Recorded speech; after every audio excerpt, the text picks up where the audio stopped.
Hello guys, ewan ko kung bakit ito may napuntang dito sa namin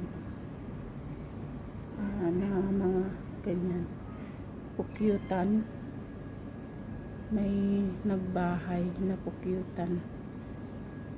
Ayan guys,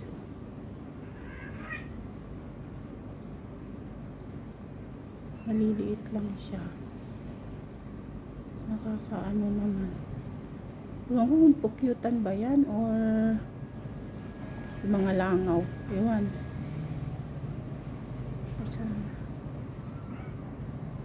Ayan.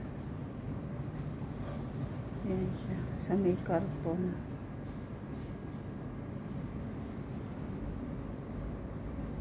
Nilipad-lipad. Gumagawa sila ng honey. Ayan. Dito yan sa labas namin. Sa may duwani. Ito. Ayan. Sa may duwani niya.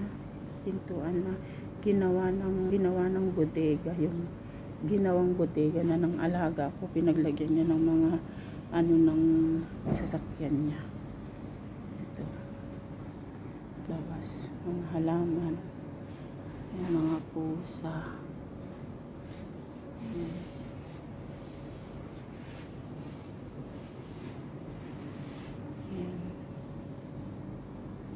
Ito. Tapos ayun yung pukyutan. Sabi ko nga, hindi ba ito nakakatakot? Diba? Sa atin pag may ganyan, tawag dito, delikado. Ayan siya. Ayan, salamat guys sa panonood. Hanggang sa muli. Ayan. Bye.